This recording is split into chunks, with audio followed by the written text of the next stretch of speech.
कूद के डालेंगे।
कोई मौसी बन जाती है, डांटने लगती है, लेकिन धर्म आगे नहीं खोल रहा है।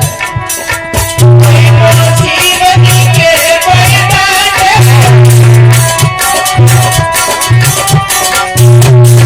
लेकिन धर्म आगे खोले। सती के करुआ के खुलाई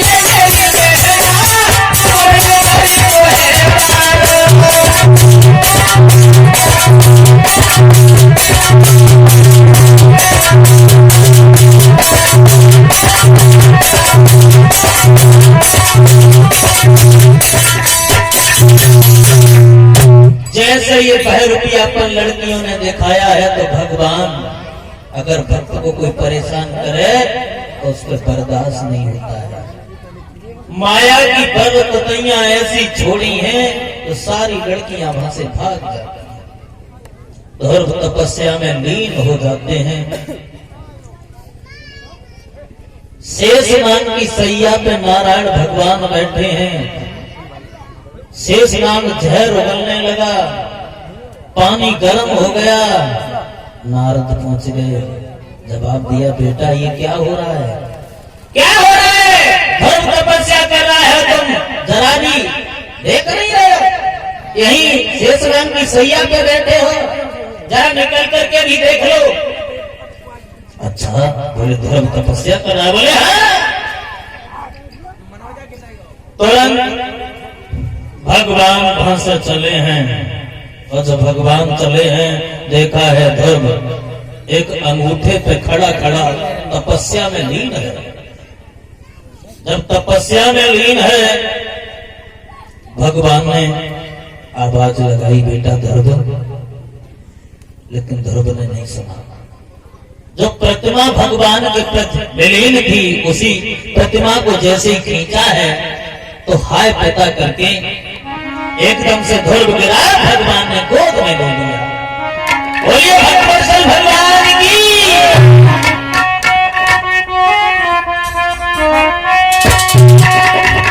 कि बादल की सूरती जब देखी, धमदी कपटकी लगाई गए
जवाब दिया है। ध्रुव की आंखों में आंसू आ गए। पिताजी तुम आते तो जरूर हो, लेकिन बड़ी देर में आते हो। हमारा उत्तम भैया अपने पिताजी के साथ बड़ा खुश रहता है और हम अपनी माँ के साथ चौकी रोटी नमक से खाते हैं। जवाब दिया लाला, अगर तुझे भी सुख मिलता तो तू यहाँ भजन करने नहीं आता। सुख में सुमिरन सब करें, दुख में करें न कोई, और जो सुख में सुमिरन करें तो दुख का एक होए।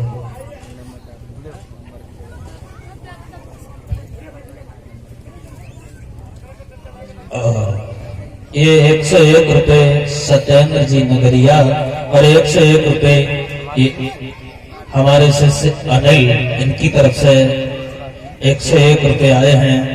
भगवान सुख शांति प्रदान करे, समाज में हमेशा सम्मान मिलता रहे। बोलिए गोविंद भगवान की। एकदम से भगवान ने कहा है, इंद्र को बुलाया, ऐरावत हाथी को बुलाया, जवाब दिया जाओ ध्रुव को इनके घर पे छोड़ करके आओ। जवाब दिया है, बेटा वरदान मांग लीजिए। बोले हमें कुछ नहीं चाहिए, बस हमें तो केवल तुम्हारा दर्शन करना था। दर्शन हो गया, मैं धन्य हो गया।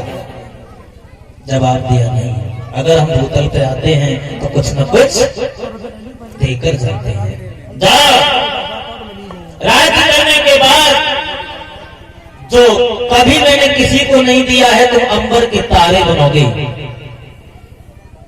वरदान देने के बाद प्रभु वहां से चले जाते हैं। जो देवताओं का राजा इंद्र था वो पीलवान बन गया ध्रुव का, चले। और जैसे ही गांव के नजदीक आए हैं बुजुर्गों ने और सबने देखा तो ध्रुव आ रहे हैं, एकदम से दौड़े भागे।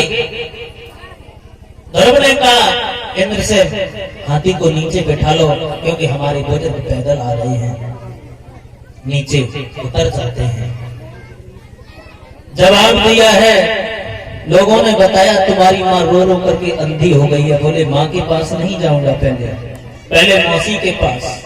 और जैसे ही मौसी के पास पहुंचे तो मौसी ने दरवाजा बंद कर लिया।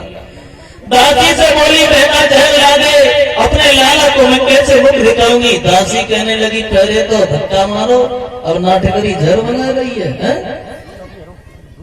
आवाज लगाई है, लेकिन मौसी कायल हो जाती है। ध्रुव बोला, मौसी अगर मुझ में अगर कोई कमी हो तो दरवाजा मत खोल। तुरंत मौसी ने दरवाजा खोला है। लाल मुझे क्षमा कर देना, माफ कर देना। जवाब दिया, माँ तेरा कोई दोष नहीं, अगर तू धक्का नहीं मारती तो मुझे भगवान नहीं मिलते। उसके बाद सुनीति माँ के पास ध्रुव आया है, देखा है माँ अंधी है। लाल अपने बेटा को गोद में उठाया, जवाब दिया, प्रभु का दर्शन हो गए तुझे? बोले हाँ।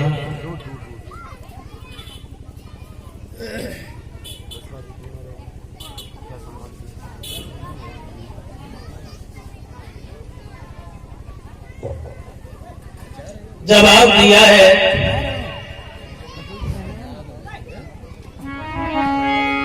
मैया जो अंधी हो गई थी रो रो करके।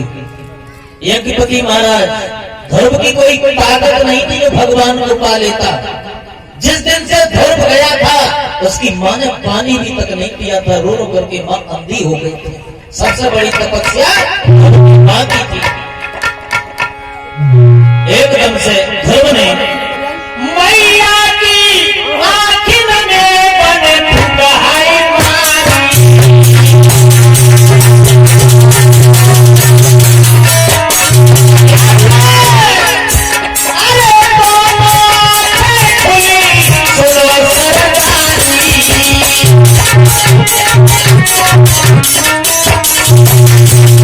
जवाब दिया, लाला तुझे भगवान के दर्शन हो गए? बोले हाँ माँ, हम ऐसे नहीं मानेंगे, तू अपने भगवान के हमें भी दर्शन करा दे। बोले अच्छा।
से चतुर्भुजी भगवान बन करके अटा पे खड़े हुए। तुरंत भगवान बोले हैं, तुम धन्य हो जिसने ऐसा बेटा पैदा किया। अब बातें हो रही हैं, उत्तान पाद भी आ गए, सुरुचि भी आ गई, आवाज सुनाई दे रही है, लेकिन दर्शन किसी को नहीं दे रहे हैं। अरे दर्शन तो वही पाएंगे जिन्होंने मेहनत की है, जो मेहनत करेंगे वही तो फल लेगा। अब जवाब दिया है वरदान मांगने की। प्रभु अगर तुम हमें वरदान देना चाहते हो तो एक वरदान दे दो। क्या जवाब दिया है? हम जब जब इस पृथ्वी पर शरीर रख करके आए तो यही तो मुझे सौत मिले, यही पुत्र मिले, यही पति मिले। क्यों? अगर हमारी सौत न होती तो हमें तुम्हारा दर्शन नहीं हो पाता। भगवान बोले ऐसा ही होगा। वरदान देने के बाद भगवान अंतर ध्यान हो जाते हैं और इधर धीरे धीरे महाराज उत्तान पाद अपने घर में आराम से रहने लगे हैं। कुछ समय बीता है, ध्रुव को राजा बना करके दोनों रानियों को लेकर के वन में भजन करने के लिए चले जाते हैं। बोलिए भगवत भगवान की। इस प्रकार से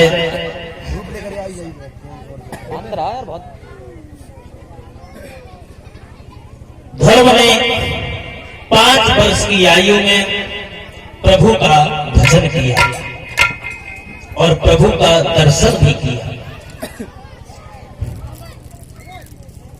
श्री सुखदेव जी समझाते हैं, हे राजा परीक्षित, कोई भी काम अगर तुम ठान लो कि मैं ये करके रहूंगा तो वो तुम अवश्य कर लोगे। कोई भी काम सही, चाहे कितनी भी कोशिश करो, लेकिन तुम वो काम कर लोगे।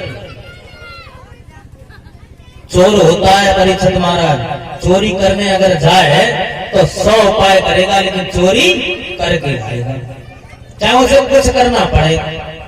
ऐसे ही एक चोर है तो वानगी लाओ, घर में शादी रहे, शादी वाले घर में ज्यादा माल पानी हो तो वानगी जाए घर में चोरी करियो।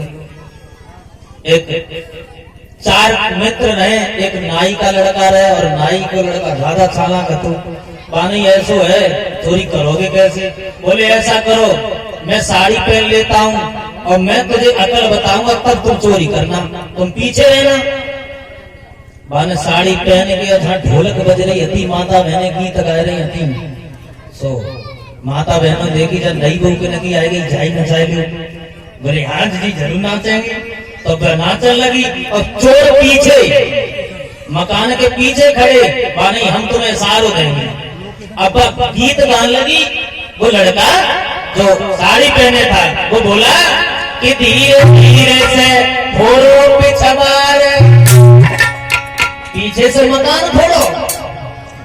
एक डोकरा सोए रहे हते आंगन में कि धीरे धीरे से फोड़ो पिछवाड़, लाड़ो के दादा हरे हरे, लाड़ो के दादा सोए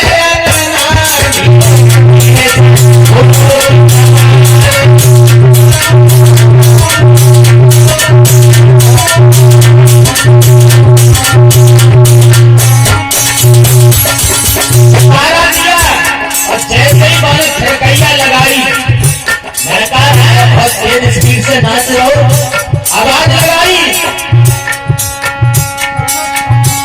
धीरे धीरे से फोड़ो लाड़ो के दादा हरे हरे, लाड़ो के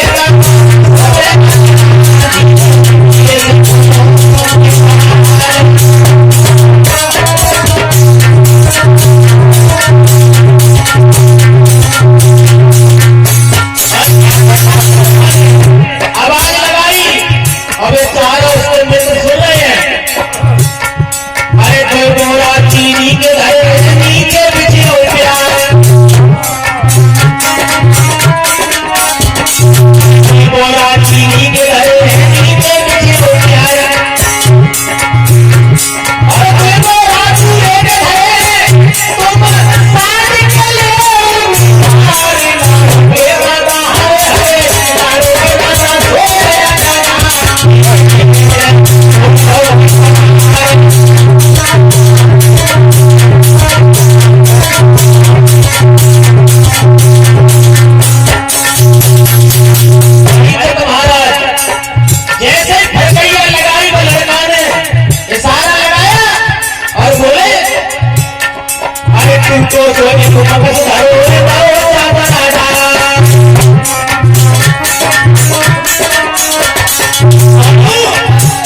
सोई सुबह से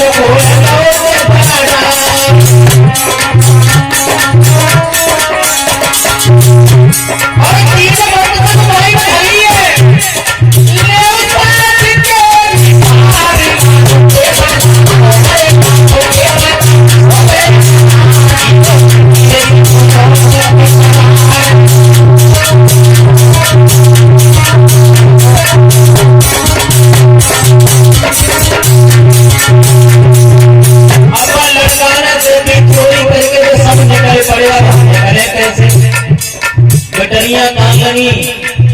भाभी नाच तो अच्छी नहीं है कि और नाच दे। अब बोले अगर नचने में लगे रहे तो हम पकड़े जाए, चोरी तो होगी। अब क्या करें, अब झदलाए के बोली तो नाचने की पड़ी है, तो एक तो नचने की पड़ी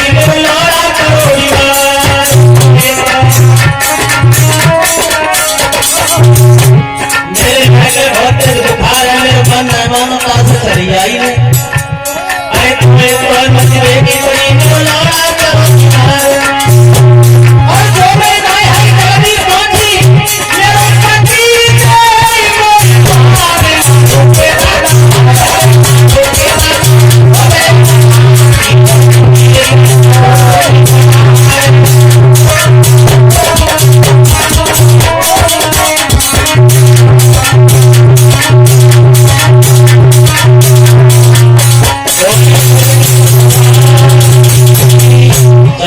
छोड़ो। कोई भी काम हो तो अगर ठान लो तो कर सकते हो। श्री सुखदेव जी कहते हैं, हे राजन परीक्षक, हमारे भारत देश में ऐसे महाराज राजा हुए जिन्होंने धर्म को नहीं छोड़ा। कुछ भी करना पड़ा लेकिन धर्म नहीं छोड़ा। लेकिन आजकल इंसान 10 रुपए के पीछे धर्म छोड़ देता है? लेकिन ऐसा नहीं होना चाहिए। अगर तुम पैसा पैदा करते हो, अगर हराम का पैसा आता है वो हराम नहीं चला जाता है, जिंदगी में वो किसी काम नहीं आता है। मेहनत का पैसा अगर कमाओगे तो बच्चों के भविष्य में अच्छा काम आएगा। श्री सुखदेव जी कहते हैं, हे राजन परीक्षित, कभी धर्म नहीं छोड़ना चाहिए। जो महाराज त्रिशंकु के पुत्र हरिश्चंद्र थे, बड़े ही दानवीर राजा थे। और दानवीर नहीं बल्कि पहले ये बेईमान थे। दानवीर तो बाद में बने। दानवीर कैसे बने? ये महाराज हरिश्चंद्र जो थे, इनकी पत्नी का नाम तारावती था। इनके घर में कोई पुत्र पैदा नहीं हुआ। इनके घर में कोई पुत्र पैदा नहीं हुआ। और ये हकीकत बात है, भगवान सर्व सुख किसी को नहीं देता है। अगर कोई इंसान पैसा में ज्यादा है तो बच्चे को दुखी है, अगर बच्चे नहीं है तो पैसा को दुखी है। सर्व सुख किसी को नहीं है। दुखी इंसान इस संसार में है। अगर सब कुछ है तो शरीर से दुखी है, कोई सम्मान से दुखी है, कोई अपमान से दुखी है। दुखी सब हैं, सुखी कोई नहीं है। जब महाराज के घर में कोई पुत्र पैदा नहीं हुआ तो रानी आंगन में बैठी बैठी रो रही है, अरे परमपिता परमेश्वर, अगर तू मुझे एक लाला दे देती तो कितना बढ़िया रहता। सोच रही है रानी, हे ईश्वर,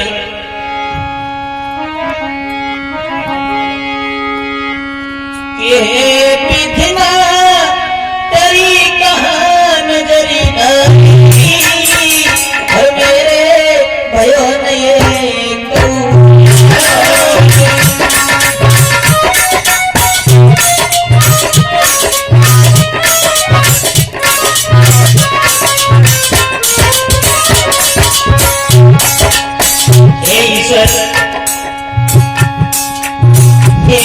ईश्वर तेरी